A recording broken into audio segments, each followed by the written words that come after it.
Today we are going to discuss the use of text frames in Scribus. So let me open Scribus. This is actually the new document window.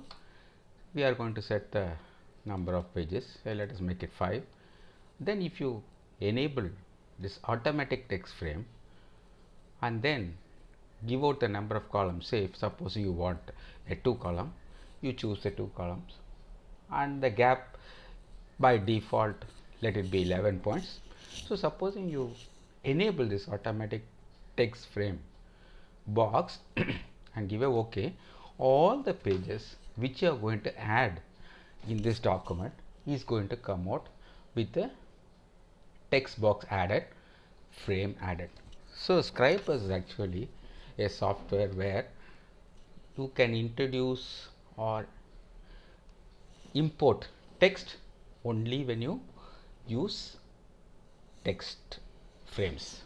So now we are going, this is actually the classic text frames. You see 2 columns.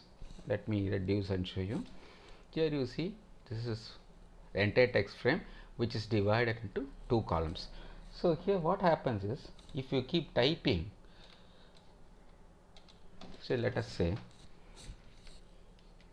it stops there and takes to the next line. So the typed letter stops with this border, automatically goes to the lower line. So that is how this frame works, text frame works. So since we want the text to be ordered in a 2 column layout, this works in this way. And usually all the textbooks are arranged or layout is more or less organized as a column. So now let us see the properties. Here if you really want to, if you don't want to type, ideally I won't advise you to keep typing on a desktop publishing software, because desktop publishing software is actually a software where you can customize your layout, you can preview your layout before you send it out to the printer. So it will give you a nice way to organize your page. It will give you so much of freedom to organize the content. So that is the beauty of a desktop publishing software. So you need to get all the typing done either in a notepad or a Word, MS Word or Google Docs or LibreOffice, so some of these office word like tools, and you can also import that material into your Scribus. If you are going to import MS Word document into Scribus, the formatting will be totally lost. So you can't import formatted MS Word document. So if you're keen on importing MS Word document with all its formatting intact, you need to open that MS Word document in either a LibreOffice or using Google Docs software, and then save it as a Google Doc or Open Doc format and then import it. So on right clicking this text box, the following menu opens. Here this gives you vital information.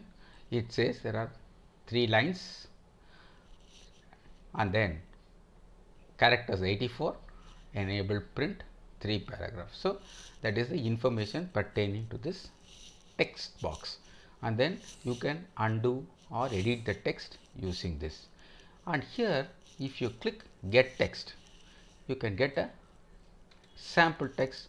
I have a sample text already made out in a notepad, so I am going to try to import this sample text into my text box. If I give OK, it asks me whether it wants to destroy all the material I have typed. I have already typed some 2 lines of text here.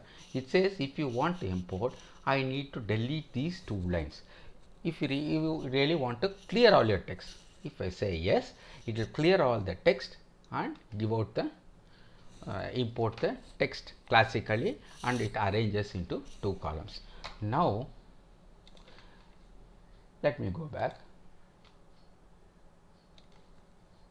Let me go to the next page and see what. So here again I have given that I have typed 2 letters. Now you want to keep these 2 lines intact and you want to add the text subsequently to the following lines here. So how do you do it? So you just again go to the right click, then choose append text. If you choose append text, then choose sample text, see what happens. These 2 lines are retained and all the other texts are appended to the 2 lines. So it's completely organized and you don't lose the 2 lines which you have already typed. So that is the difference between import text and append text. So to import text, all you got to do is right click, get text, and mind you, the text you can import include comma based values, that is actually Excel document, and then you can import a Word document, you can import a OpenOffice document, you can import a LibreOffice document, you can import a document typed in Notepad, you can import a document typed in WordPad. So all these things are really possible.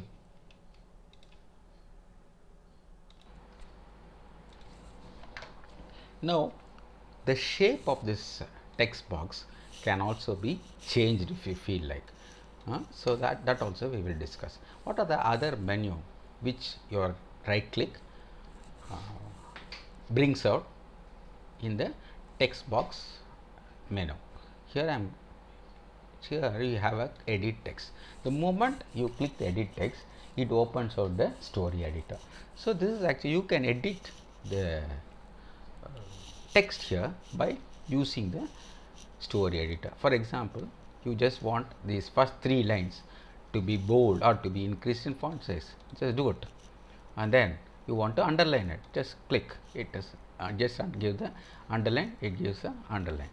And then you can also insert character, insert quotation, all these things can be done. So here we have increased the font size of the first 4 lines, and then we have decided to underline the first 4 lines. And then before you quit this story editor, you need to confirm all your edits. So just click the tick mark here, so it will update. So see what happens, it has, your story editor has increased the font size and it also underlines. So here you can, by right clicking, then go to edit text, this will open the story editor. The story editor, you can edit individual paragraphs and then apply all the formatting and ensure that your document is pleasing to look at. So this is one of the menu you get in the right click into the text box. So again, then now let us not bother about PDF options. Supposing you want to add annotation or you want to add a bookmark here, you can just add a bookmark. We will discuss about annotation and we will discuss about adding bookmarks when we come to that topic. And then if you want to lock this document, if you want to lock this document preventing further edit, you can always click this lock, and then you can lock the size of the font, that also is possible. Just say size is locked. Then supposing you want to send the entire page letters into scrapbook, so that you want to repeatedly use the content, you can send it to the scrapbook. You have a main scrapbook. If you want to have different scrapbooks, you can also create different scrapbooks wherein you can send or repeatedly used material to be stored, and then send to patterns, we will discuss later, and then convert into outlines is again we will discuss later. So you can, the usual cut copy things are always there. So now let us go to the properties window here. So your properties here, when you click the properties of this text box, it goes like this. You can increase the, see, let us see what happens when we increase the x axis. So I am increasing the x axis, entire document shifts to the right side. Now I am decreasing it, the entire document shifts to my left side. So now y axis, see what happens, I am increasing it, increasing the y axis, what happens? The document comes down. So I am going to decrease it, the document goes up. So by increasing the x and y axis, you can pull down the document or pull up the document, and then width of the document can be managed by individually by increasing it. See what happens. I am going to width. So what happens? We have two columns. So I want to increase the width of one column. It is possible, or I can join both these, link both these. I have already repeatedly told you. Just click it, it will become linked. So what I do is I change the width. Both the columns get changed. Both the column gets changed. The moment I change one, the other things also change. So that is a possibility you have here. And then let us go to shape. Here, this you can edit the shape of the text box. For example, here you can say you can have a default shapes. The default shape is always a rectangle. In Scribus, you can use a oval. So see what happens. The entire text box has become oval and the text are being placed accordingly. So now let us go to the usual rectangle.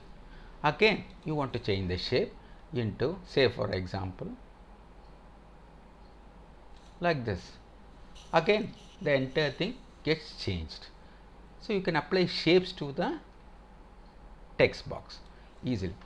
You have also the option of adding, inserting a shape. You can insert a shape and then get the default shape and then convert it into a text box. That we will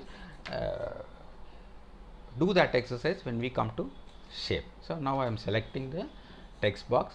Then let us see, we have looked into the changes we can bring about by changing the values of x axis, y axis, by changing the values of the width and height. Then there is something called rotation. Now it is only 0 degrees. So if I am going to increase the rotation, the entire document rotates. Now I am going to, that it rotates by 4 degrees. Again I bring it down. So now I rotate this way. Again the document rotates. So you can give a skewed appearance to a document when you attempt this rotation. So if you want your material to be displayed in a skewed manner, you can always choose to skew your document by rotation.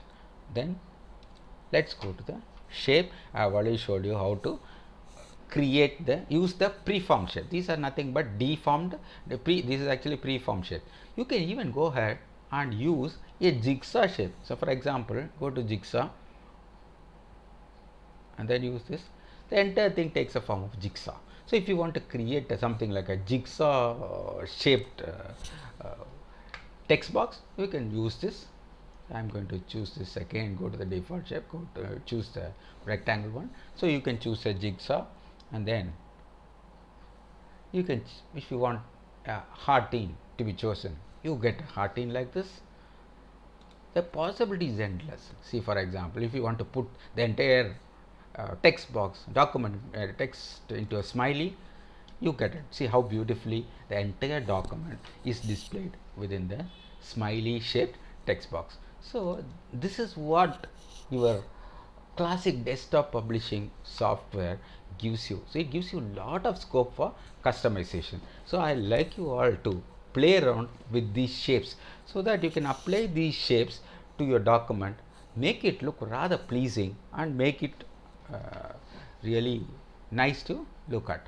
Now let us manually change the shape. So here I'll show you again. If you click edit, this gives you the option of manually changing the shape of the text box. Instead of applying the pre-configured squares, pre-configured circles, pre-configured smiley, you can design your own shape. For example, I'm going to click here. It has created a node. See what happens. The entire thing becomes a oblong shape. See what happens to the shape.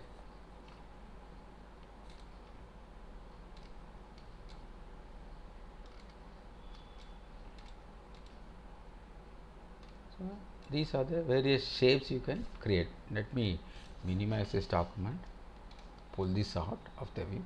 So this node I'll pull it here, and this node I'll pull it here, this node I'll pull it here to get back to the normal shape. This is approximately the shape we had. you can also do this. See what happens. I have chosen to, let me see, it increase, makes a box here. Then I'll do this, pull this one here, then pull this one,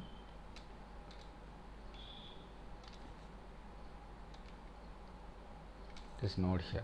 So what happened to the text? It has compressed the entire text into the two triangles. Now let me see what happens when you do this. So again I am pulling it here, see what has happened to the text. Then I'll do this and I will pull here, see what happens to the text. Wonderful, isn't it? See, now I pull this node here.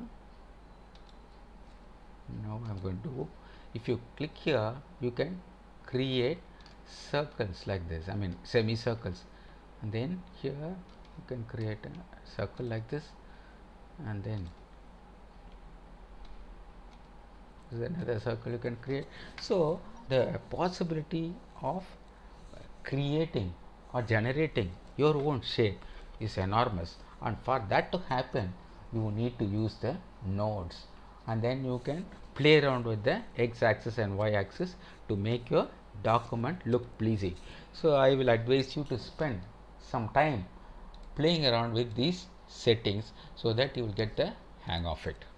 Now let me show you some other properties.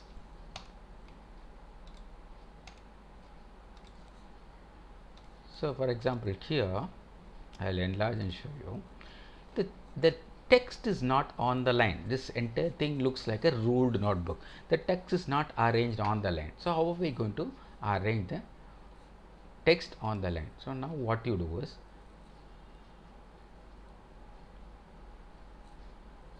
click on text, then here fixed line spacing, just click the down arrow, give align to baseline grid. Now see what happens. The entire text got arranged to the baseline, and it looks really neat, and it looks that it has been arranged on top of the ruled line. And if you go to the colors and effects, what you can do is,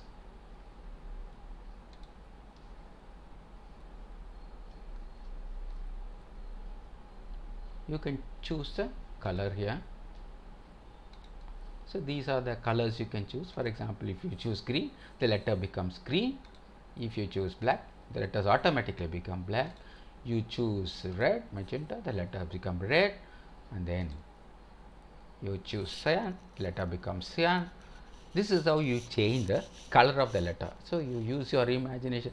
And then supposing what happens, looks green but looks very awkward. And now let us look. So these are all the possible colors. You know, these colors, number of colors seems to be limited, but it is not limited. I will show you in the next coming sessions how to increase the range of your colors. And then here, if you really want to apply styles, you can choose the paragraph and apply styles. Styles again we will discuss in the subsequent sessions. Now the next thing you should look into is the gap between the last line and the frame. So you can add gap. So for example, I will reduce this font size so that you will be able to see better. So I want to increase the gap at the top. So for example, I am going to give a, see what happens. I have increased the gap at the top, then I am going to increase the gap at the bottom.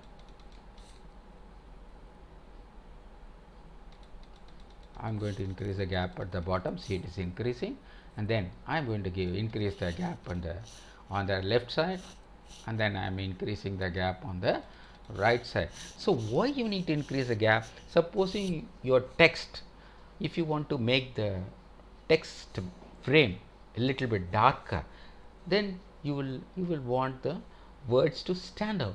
So if you provide this space between the last word and the margin, it look that much better. So that is the way you create gap between the columns, you create gap between the margins. So this gap element is really crucial if you want to create a text that is readable, that looks better.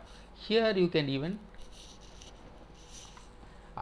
adjust the font. So here you can choose any font you want. See, huge list is there. My favorite happens to be Garamond. Let me see if I have it here. Yeah, here I have. So this is actually Garamond. Then if you want, you can increase the font size to your satisfaction, and then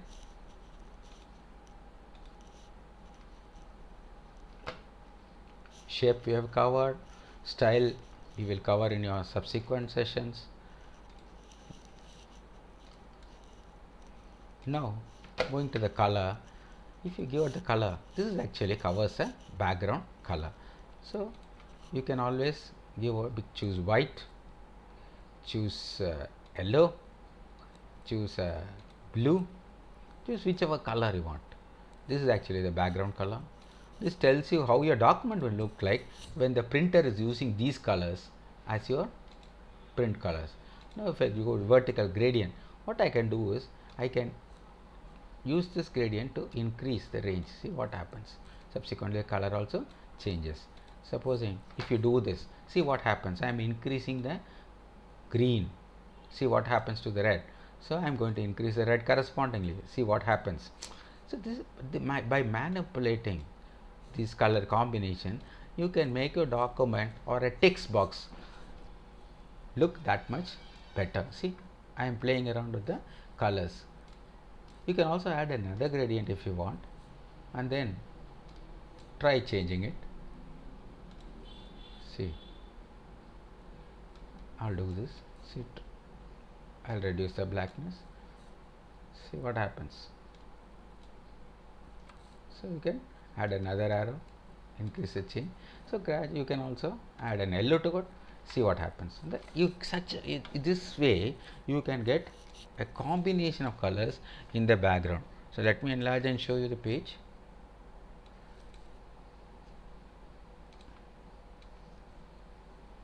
This is actually the page which we have edited. So this is actually the page which you have edited.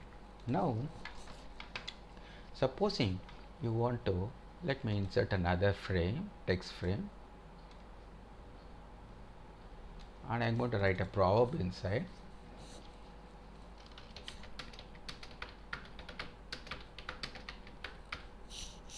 This is saying, I am saying, no, let me select this text box, go to its properties, and then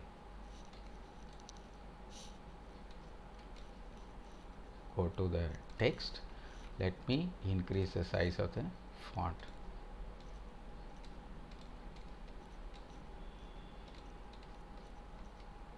The easiest way I love to do it is just right click, go to edit text, that will open the story editor, and then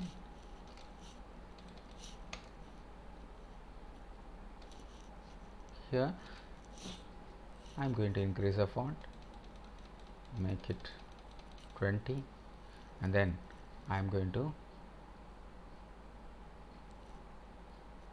change the font to Arial italic, and then I am going to confirm the setting.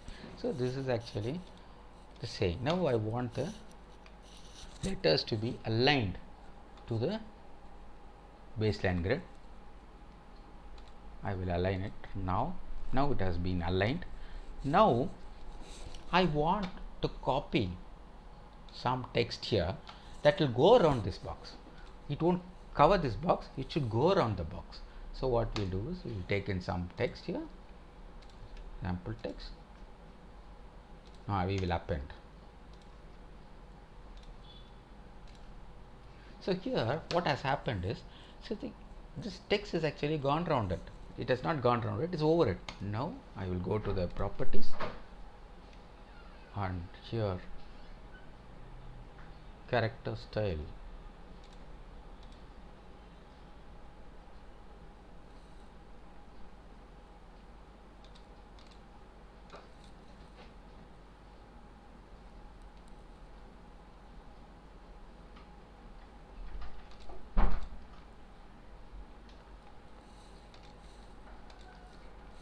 Here go to shape and text flow around